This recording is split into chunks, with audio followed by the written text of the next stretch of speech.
എല്ലാ കൂട്ടുകാർക്കും നല്ലൊരു ദിവസം ആശംസിച്ചുകൊണ്ട് നമുക്ക് നേരെ ഗീതുവിന്റെ ഗോവിന്ദിന്റെ ഇന്നത്തെ നല്ലൊരു വിശേഷം കേട്ടാലോ. അങ്ങനെ ഇന്നത്തെ വിശേഷത്തില് ഗീതവും ഗോവിന്ദും ഡോക്ടറുടെ ക്യാബിൽ ഇരിക്കുകയാണ്. ആ സമയത്ത് രേഖേനെ പരിശോധിക്കാൻ ഡോക്ടർ അങ്ങോട്ട് കൊണ്ടുപോയി. പിന്നീട് പരിശോധനയൊക്കെ കഴിഞ്ഞ് വന്നു കഴിഞ്ഞപ്പോഴത്തേനും ഗീതയോട് ഗോവിന്ദനോട് ഡോക്ടർ പറഞ്ഞു, പുറമേ പരിശോധിച്ചിട്ടും കാണാനില്ല, കുഴപ്പമൊന്നുമില്ല, പക്ഷെ രേഖ നല്ല ക്ഷീണതയായിരുന്നു. ഇനിയിപ്പം ബ്ലഡ് ടെസ്റ്റും സ്കാനിങ്ങും ഒക്കെ ഉണ്ട്, അതൊക്കെ കഴിഞ്ഞതിന് ശേഷം ഇങ്ങോട്ട് കൊണ്ടുവന്നാൽ മതി എന്ന് പറയണം. ഈ സമയം ഗോവിന്ദ് പറഞ്ഞു, ഡോക്ടറെ ഇനി ഒരാളും കൂടെ ഉണ്ട്, ഞാൻ പറഞ്ഞായിരുന്നല്ലോ, അപ്ലാസ്റ്റിക് അനീമിയ ഉള്ള എൻ്റെ പെങ്ങള്, അപ്പൊ അവളാണ് ഇനി അടുത്ത് വരാൻ പോണെന്ന് പറയണം. ഓ ശരി ശരി, ഞാൻ ഒന്ന് നോക്കട്ടെ, നോക്കിയതിന് ശേഷം ഇനിയിപ്പം ബാക്കി കാര്യങ്ങളൊക്കെ പറയാം, മുരളീകൃഷ്ണൻ ഡോക്ടറുമായിട്ട് ഞാനൊന്ന് സംസാരിച്ച് നോക്കാം എന്നൊക്കെ പറയണം. ഗീതു നീ പോയി അവളെ വിളിച്ചോണ്ട് ഞാൻ പറയണം. അങ്ങനെ രഞ്ജുവിനെ പോയി വിളിച്ചോണ്ട് വരുവാണ്. ഈ സമയത്ത് രേഖ അങ്ങോട്ട് ഇറങ്ങിപ്പോയി. അങ്ങനെ രഞ്ജു അകത്തേക്ക് വന്നപ്പോൾ ഡോക്ടർ എനിക്കൊന്ന് പരിശോധിക്കണമെന്ന് പറയണം. പരിശോധിച്ചു കഴിഞ്ഞിട്ട് വേണം ഡു ഓർ ഡൈ ഒന്ന് തീരുമാനിക്കാനെന്ന് പറയണം.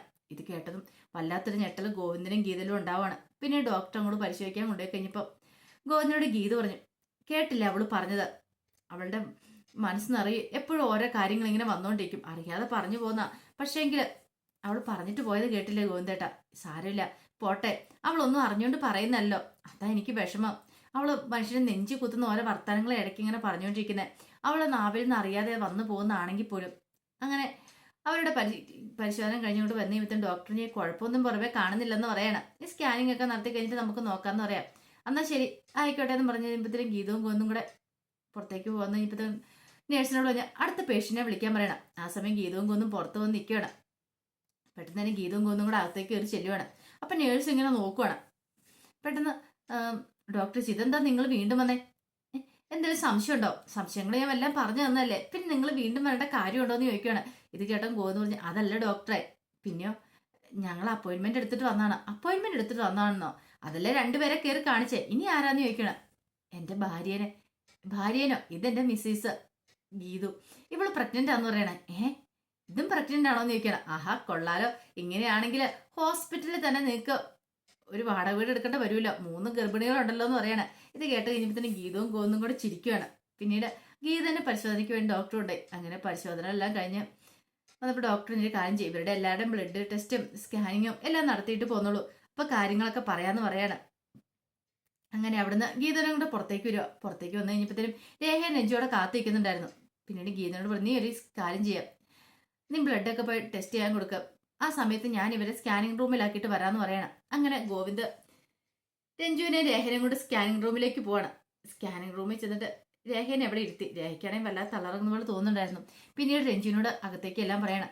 അപ്പൊ രഞ്ജു അകത്തേക്ക് പോയി കഴിഞ്ഞപ്പോഴത്തേനും രേഖനെ അങ്ങോട്ട് കൊണ്ടുപോകാനായിട്ട് വരുവാണ് ഒരു പുള്ളിക്കാരൻ. സ്ട്രെച്ചറെ കൊണ്ടുപോകാനായിട്ട് വരും. രേഖയ്ക്ക് ഒട്ടും വയ്യായിരുന്നു. അപ്പം വീൽ ചെയറെ കൊണ്ടുപോകാനായിട്ട് അങ്ങോട്ടേക്ക് വരുവാണ്. വീൽ ചെയർ എടുത്ത് കഴിയുമ്പോഴത്തേനും പെട്ടെന്ന് ഗോവിന്ദനോട് പറഞ്ഞു, സാറ് കാര്യം ചെയ്യാം, ഭാര്യനെ പിടിച്ച് തെലേക്ക് ഇരുത്താൻ പറ്റുവാണ്. ഭാര്യയോ? ഒരു നിമിഷം ഗോവിന്ദൻ എന്ത് ചെയ്യണമെന്ന് അറിയത്തില്ല. എന്താ സാറ് നോക്കി നിൽക്കുന്ന, ഭാര്യനെ പിടിച്ച് ഇങ്ങോട്ട് ഇരുത്താൻ പറയാണ്. ഗോവിന്ദ് ഇങ്ങനെ നിൽക്കുന്ന സമയത്ത് പെട്ടെന്ന് അങ്ങോട്ടേക്ക് രഞ്ജു ഓടി വരുവാണ്. ഇത് ഗോവിന്ദട്ടാ, അവരെന്നോട് ദേഷ്യപ്പെട്ടെന്ന് പറയണം. ആര്? ഇതേ അതിനകത്ത് നിൽക്കുന്ന ആ സ്ത്രീ ലാബിൽ നിൽക്കുന്നത്. എന്തിനാ ദേഷ്യപ്പെട്ടെന്ന് ഞാൻ ചോദിച്ചിട്ട് തന്നെ കാര്യം എന്നും പറഞ്ഞ് ഗോവിന്ദ് അങ്ങോട്ട് എല്ലുവാണ്. അപ്പോഴത്തേക്ക് നേഴ്സ് അങ്ങോട്ട് ഇറങ്ങി വന്നു. നേഴ്സ് വന്നിട്ട് പറഞ്ഞു, അല്ല സാറേ, ഇത് ഇവരോട് വെള്ളം കുടിക്കാൻ പറഞ്ഞിട്ട് ഇവർ വെള്ളം കുടിക്കുന്നില്ലെന്ന് പറയാം. രഞ്ജു പറഞ്ഞു, ഞാൻ വെള്ളം കുടിച്ചാ ഗോവിന്ദേട്ടാ. അതെ, അവള് വെള്ളം കുടിച്ചാലോ, 2 ഗ്ലാസ് വെള്ളമോ കുടിച്ചിട്ടുള്ളൂ എന്ന് പറയാം. 1 ലിറ്റർ വെള്ളം 1.5 ലിറ്റർ വെള്ളമെങ്കിലും കുടിക്കണം, എങ്കിലും സ്കാനിങ് തെളിഞ്ഞു വരത്തുള്ളൂ എന്ന് പറയാം. ഇതേ പറഞ്ഞു കേട്ടില്ലേ, വെള്ളം കുടിക്കാൻ പറയണം. എനിക്ക് വേണ്ട ഗോവിന്ദേട്ടാ, എനിക്ക് ഇഷ്ടമില്ല, അത് പറഞ്ഞിട്ട് കാര്യമില്ല, ഞാൻ പോയി വെള്ളം മേടിച്ചോണ്ടാന്ന് പറയണം. അങ്ങനെ ഗോവിന്ദ് പോയി ഒരു വണ്ടിയിൽ വെള്ളം മേടിച്ചോണ്ട് വരുവാണ്. ഒരു ദിവസം വെള്ളം മേടിച്ചോണ്ട് അവിടെ വെച്ചിട്ട് കുടിക്കാൻ കൊടുക്കുകയാണ്. ഈ സമയത്ത് രേഖ ആ പടം അവശതയായിരുന്നു. പിന്നീട് രേഖനെ കൊണ്ടുവന്ന് വീൽ ചെയറിലേക്ക് ഇരുത്താൻ തുടങ്ങുവാണ്. അങ്ങനെ രേഖനെ വീൽ ചെയറിൽ ഇരുത്തിയിട്ട് രേഖനെ ടെസ്റ്റ് ചെയ്യാനായിട്ട് അങ്ങോട്ട് കൊണ്ടുപോവാണ്. അപ്പോഴേക്കും ഗോവിന്ദ് ഓടി നടന്ന് അവിടുത്തെ കാര്യങ്ങളൊക്കെ ചെയ്യുവാണ്. അതിനൊക്കെ ബില്ലുകളും കാര്യങ്ങളൊക്കെ അടയ്ക്കണം. അപ്പോഴേക്കും രേഖ അങ്ങോട്ടേക്ക് വന്നു. രേഖ വന്നു കഴിഞ്ഞപ്പോഴത്തേനും ഗോവിന്ദിന് ചല്ല ഗീതു എന്തേന്ന് ചോദിക്കുകയാണ്. കണ്ടില്ല, അല്ല ഗീതുവിനെ ഇവിടെ അന്വേഷിച്ചായിരുന്നല്ലോ, ഗീതുവിനെ കണ്ടില്ലോ എന്ന് പറയണം. മുമ്പേ അന്വേഷിച്ചായിരുന്നു. ഇനിയപ്പോ അവളെ ഇവിടെ പോയി. ഗോവിന്ദിന് ആകപ്പാ ടെൻഷനായി. ഗോവിന്ദ് പെട്ടെന്ന് ഗീതുവിനെ അന്വേഷിച്ച് പോവാണ്. അപ്പോഴേക്കുമാണ് രഞ്ജു സ്കാനിങ് റൂമിൽ നിന്ന് ഇറങ്ങി വരുന്നത്. പെട്ടെന്ന് ഗീതുവിനെ കണ്ടിരുന്നുള്ള കാര്യം രേഖ രഞ്ജുവിനോട് പറയണം. അയ്യോ ഗീതു ഇത് എവിടെ പോയെന്ന് ഓർത്തോണ്ട് അവര് നോക്കാണ്ട് തുടങ്ങി. ആ സമയത്ത് ഗോവിന്ദന്റെ അരിയിലേക്ക് ഗീതു ചെല്ലുവാണ്. ഗോവിന്ദന് ദേഷ്യം വന്നു, ഇത് എവിടെ പോയി കിടക്കുമായിരുന്നു ചോദിക്കുകയാണ്. അത് പിന്നെ ഞാൻ ബ്ലഡൊക്കെ ടെസ്റ്റ് ചെയ്തതിന് പൈസ കൊടുക്കാൻ വേണ്ടിയിട്ട് നിന്നോട് ആരാ പറഞ്ഞത് അതൊക്കെ കൊണ്ട് പേ ചെയ്യാനായിട്ട്? അത് പിന്നെ എല്ലാ കാര്യത്തിലും ഗോവിന്ദനും തന്നെയല്ലേ ഓടി നടക്കുന്നത്. അപ്പൊ അതുകൊണ്ടാണ് ഞാൻ ഇങ്ങനെ പോയെന്ന് പറയാ. സാരമില്ല, ഒരു കാര്യം ചെയ്യാം, നീ നീ ഇനി സ്കാനിങ് റൂമിലേക്ക് കയറാൻ പറയണം. അങ്ങനെ ഗീതവും കയറുവാണ്. ആവശ്യത്തിന് വെള്ളമൊക്കെ കൊടുത്ത് ഈ സമയമല്ല ശരിക്കും വെള്ളം കുടിച്ചുകൊണ്ടിരിക്കുന്ന ആള് ഗോവിന്ദാണ്. ഗോവിന്ദ് അങ്ങോട്ട് ഓടുന്നു ഇങ്ങോട്ട് ഓടുന്നു. ഗോവിന്ദന് ഒരിടത്ത് അടങ്ങിയിരിക്കാനൊട്ടും സമയം കിട്ടുന്നില്ല. വല്ലാത്തൊരവസ്ഥയാണ് ഗോവിന്ദന്. അങ്ങനെ അവസാനം വന്നു കഴിയുമ്പോഴത്തേനും എല്ലാ സ്കാനിങ് കഴിഞ്ഞ് ഗോവിന്ദ് അവിടെ തളർന്നു കുത്തിയിരിക്കുവാണ്. ഒരു സ്ഥലത്ത് ഒരാളെ വിളിച്ചു കഴിയുമ്പോൾ അടുത്ത സ്ഥലത്ത് അടുത്തയാൾ വിളിക്കും. അപ്പോഴേക്കും അനൗൺസ്മെന്റ് മുഴങ്ങി, മിസ്റ്റർ ഗോവിന്ദ് മാധവൻ എവിടെ ഉണ്ടെങ്കിൽ സ്കാനിങ് റൂമിന്റെ അങ്ങോട്ട് വരണമെന്ന് പറഞ്ഞു. നേരെ അങ്ങോട്ടേക്ക് ഓടുവാണ്. ഗോവിന്ദിന് ഇരിക്കാൻ സമയമില്ല, അങ്ങോട്ടും ഇങ്ങോട്ടും ഓടാൻ മാത്രമേ സമയമുള്ളൂ. അത്രയ്ക്ക് നല്ല ക്ഷീണമുണ്ട്. കാരണം 3 പേരുടെ കാര്യങ്ങൾ ഫുള്ള് നോക്കണം. ഒരിടത്തേക്ക് വിളിച്ചു കഴിയുമ്പോഴത്തേക്കും ബ്ലഡ് ടെസ്റ്റ് ചെയ്യാൻ പറയാൻ വന്നപ്പോഴത്തേനും അടുത്തയാളുടെ ആവശ്യത്തിന് വിളിക്കും ബില്ല് പേ ചെയ്യാൻ പറഞ്ഞുകൊണ്ട്. അങ്ങനെ അവസാനം ഇരിക്കുന്ന സമയത്ത് രഞ്ജു രേഖയും കൂടെ അങ്ങോട്ട് വരുവാണ്. രഞ്ജു വന്നിട്ട് പറഞ്ഞു, ഈ ഗോവിന്ദന്റെ സ്റ്റാമിന ഇല്ല, കണ്ടില്ല തളർന്നു കൂത്തി ഇരിക്കുന്ന കണ്ടില്ലേ എന്ന് പറയണം. ഗോവിന്ദൻ ഒന്ന് പതുക്കെ ചിരിച്ചു. ഗീത പെട്ടെന്ന് ഗോവിന്ദന്റെ ഇടയിൽ വന്നിട്ട് ഗോവിന്ദനെ പിടിച്ചെഴുന്നേപ്പിക്കണം. എന്നിട്ട് തന്നോട് ചേർത്ത് നിർത്തുകയാണ്. ഗീതന് മനസ്സിലായി ഗോവിന്ദന്റെ എത്രമാത്രം വിഷമിക്കുന്നുണ്ട് ഈ സമയത്ത്. കാരണം അങ്ങോട്ടും ഇങ്ങോട്ടുള്ള ഓട്ടം ചില്ലറയില്ല, കുറെ മണിക്കൂറുകളായിട്ട് ഇത് തന്നെയാണ് നടന്നുകൊണ്ടിരിക്കുന്നത്. ആ ഒരു വിഷമം, 3 ഗർഭിണികളെ താങ്ങിയുള്ള നടപ്പ് അത്ര ചെറിയ കാര്യമൊന്നും അല്ലെന്ന് രേഖയ്ക്കും രഞ്ജുവിനും ഒക്കെ മനസ്സിലാവുകയാണ്. അങ്ങനെ അവർ സംസാരിച്ചുകൊണ്ടിരിക്കുന്ന സമയത്താണ് ഗോവിന്ദന്റെ ഫോണിലേക്ക് ഒരു കോൾ വരുന്നത്. ഗോവിന്ദൻ എടുത്തു നോക്കിയപ്പോഴും റാമാണ് വിളിക്കുന്നത്. പറ റാം എന്ന് പറയണം. പെട്ടെന്ന് അങ്ങനെ തലയ്ക്കുന്ന ചില കാര്യങ്ങൾ പറയാം. ഇത് കേട്ട് കഴിഞ്ഞപ്പോഴത്തേനും പെട്ടെന്ന് ഗോവിന്ദൻ എന്തിനാ അവിടെ നിന്ന് അങ്ങോട്ട് മാറുവാണ്.